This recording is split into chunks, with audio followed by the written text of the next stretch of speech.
Tu vois, ce coach qui t'inspirait de fou furieux, peut-être il y a quelques années ou même il y a quelques mois, qui était parti à Dubaï et puis qui là finalement a changé de pays parce que Dubaï c'est trop bling bling et c'est trop déconnecté du monde. Bah aujourd'hui il revend sa Rolex. Et en vrai, j'ai dire un petit truc sur lui. Il a pas eu d'illumination de ouf, il est pas revenu à la réalité sur les Rolex, les voitures, il veut toujours la même chose. C'est juste qu'aujourd'hui, il y a une crise des coachs en ligne. Donc il fait moins d'argent, donc forcément, il essaie de capitaliser. Qu'est-ce que ça veut dire? Ça veut dire que concrètement, l'âge d'or, l'explosion des coachs en ligne, bah ça va pas tarder à toucher à sa fin. Et je te rassure tout de suite, ça veut pas dire que tu peux plus faire d'argent en ligne en étant coach. C'est pas vrai. Ça veut simplement dire qu'il faut être meilleur. Tu peux plus t'improviser coach. Ton produit, ton coaching, il doit être top tier, il doit être élite, il doit être parfait. Tu dois bosser tous les jours pour ton produit, pour que ton produit soit un peu mieux, et un peu mieux, et un peu mieux. Et surtout, tes systèmes d'acquisition doivent être absolument platinum, tiers, élite, tout ce que tu veux, tous les mots qui existent pour te dire que ça doit être le meilleur possible. Et bonne nouvelle pour toi, aujourd'hui, on va voir comment maîtriser cette nouvelle méta. Est-ce qu'il est ton coaching sur le long terme, pas juste sur 6 mois ou sur un an? Solide.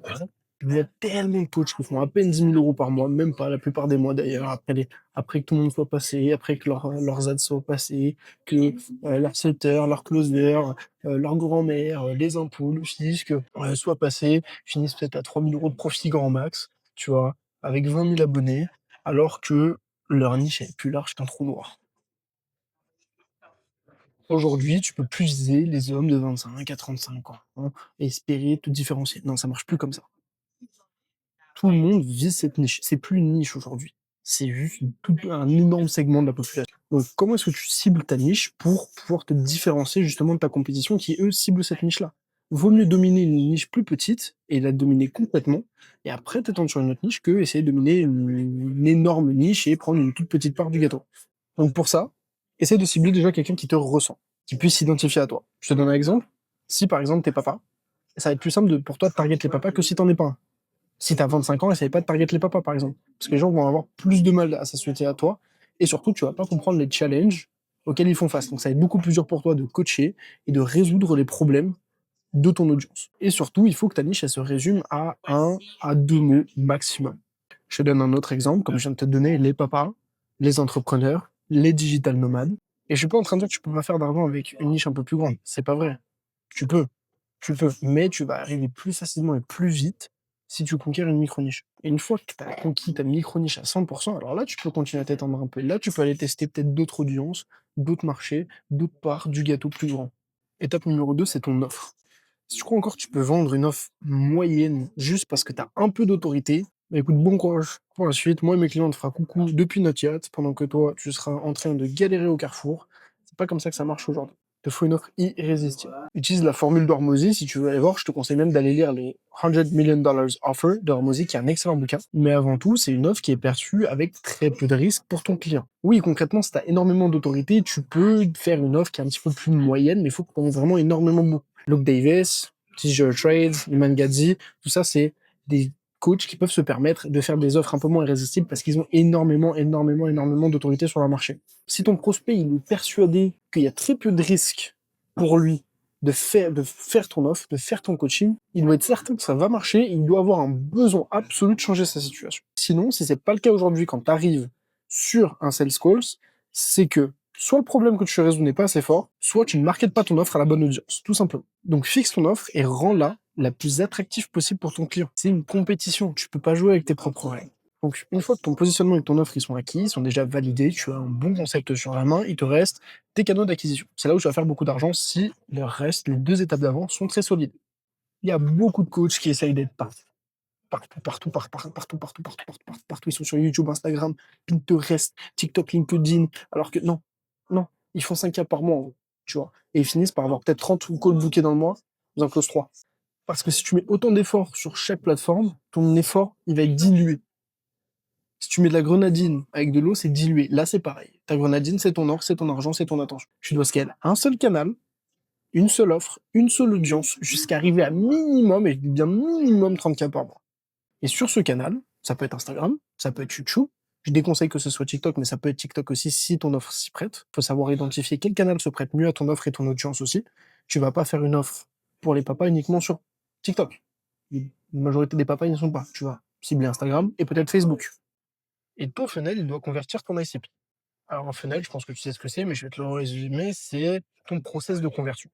Si ton funnel il est pas bien huilé, ton travail avant, ton positionnement, ton offre, ton marketing, c'est inutile. C'est inutile, ça sert à rien. En parlant de marketing, je vais aussi faire une deuxième vidéo pour t'aider dans ton contenu à cibler ton audience et à attirer organiquement ton ICP dans ton écosystème pour pouvoir le convertir plus facilement. Alors, suis bien ma chaîne YouTube maintenant parce que c'est ici que ça se passe. Ton funnel, c'est lui qui rapporte l'argent. Que ce soit en call, que ce soit en paiement direct, que ce soit peu importe comment c'est, la question c'est combien ça rapporte. Ton funnel, il doit faire plusieurs choses.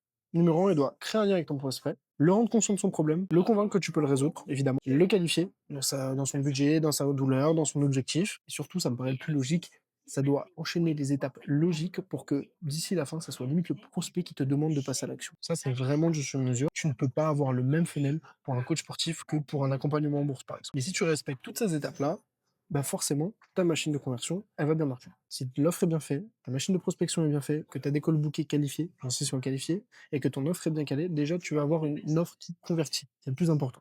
Alors, moi, je dirais qu'une offre, elle convertit à partir de 5 à 8 000 euros par mois. Une fois que tu as ce stade-là, ce qu'il te faut pour scale, c'est plus de ce qui marche. Ce qui marche, c'est déjà ton offre. Donc, il te faut du volume. Pense à un entonnoir, comme ça, c'est ta machine. Ça, c'est ton marketing. Ça, c'est ton positionnement. Ça, ensuite, en dessous, c'est ta machine de conversion. Jusqu'au dernier étape où là, c'est le client qui va te payer, le process de paiement. Et une fois que ça sort, l'eau va sortir. Voilà, c'est là où, concrètement, tu sais que ton client a déjà payé. Le funnel, il est complet. Et il faut, quand tu as bien établi ça, qu'il n'y a pas de l'eau qui sort partout, que l'eau finit bien en bas, faire plus d'eau pour faire plus d'argent. Donc, si on met ça dans les termes concrets, plus de visibilité. C'est là où tout va jouer. Ça joue sur ton contenu organique et sur les ads. Les ads, c'est ce qui va garantir la prédictibilité de ton business. Le problème avec ça, c'est que ce que je te dis, c'est pas forcément nouveau. Je viens pas de révolutionner l'industrie en te disant ça. T'es pas tout seul à suivre ce process-là. Ça veut pas dire que les autres le suivent correctement. Si tu comprends pas les ads aujourd'hui dans ton business, si tu comprends pas comment ça marche, t'es complètement cul. Tu décolleras jamais et ça pourra pas passer. Donc pour ça, je vais te donner 3 métriques que toi tu peux traquer si aujourd'hui tu fais des ads, tu vas te lancer dans les ads pour savoir exactement si tes ads sont convertis. Le numéro 1, c'est le cost per acquisition. Concrètement, en fonction de ton funnel et des types d'ads que tu mets, combien ça va te coûter d'acquérir un lead. Ça peut être un lead qui va booker un call ou un lead qui va s'abonner à ton compte, par exemple, c'est le type de trafic que tu gères.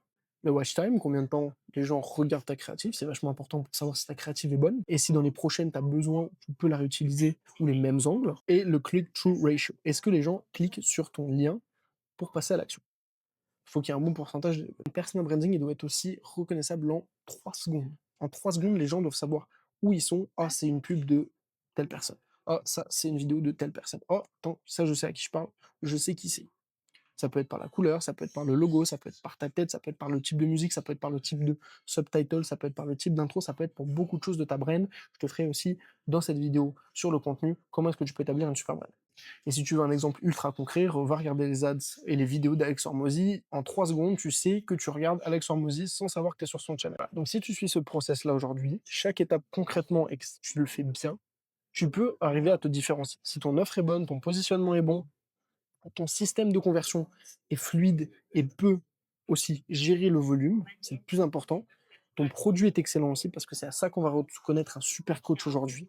Et c'est ça qui va faire que tu vas rester en business des années et des années et des années. C'est un super produit, super méthode d'acquisition, une bonne brand, ok, une bonne offre et un bon positionnement. Ça, c'est tous les éléments qu'il te faut aujourd'hui pour réussir à passer outre cette crise du coaching. Si tu fais ça correctement, non seulement tu feras pas juste de l'argent, tu en feras beaucoup et tu le feras avec plaisir parce que tu gagneras.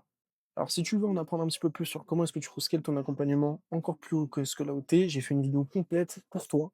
Elle est dans la description, je te laisse aller la regarder. Elle est pas longue, mais elle va clairement te débloquer sur pas mal de stades que tu as si tu es sûrement entre 5 à 8 000 euros par mois et que tu veux scaler au-dessus. Ciao!